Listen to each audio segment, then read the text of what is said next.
I think it was a combination of a lot of things. This really, to be honest with you, it goes back to us trying to develop as big of a sample size of some other guys as we could.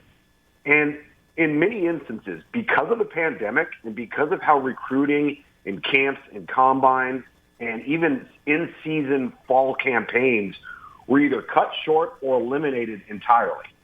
And going into this cycle, we knew we had a very talented quarterback class, but we also didn't have a lot of information on a lot of guys. Guys hadn't been to camp, hadn't been to combine, hadn't maybe been on campus at a lot of schools.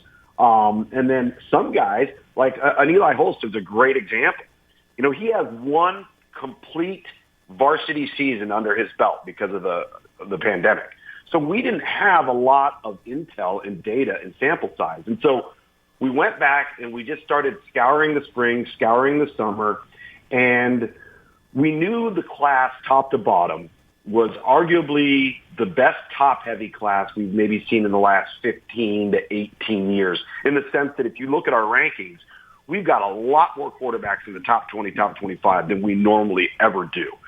And I told our staff, I said, guys, I would have no issue with Arch Manning at 8, 10, 2. I'd have no problem with Malachi Nelson or Dante Moore or Jaden Rashada or Eli Holston being at 8, 10, 2, 7.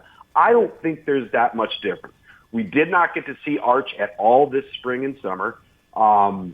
He did have the widest sample size coming into the cycle because he had been a 3-year starter at the varsity level, and a lot of guys didn't have that opportunity afforded to him. So that's just kind of some background on how we kind of reworked things. I think Malachi Nelson plays a much higher level of competition.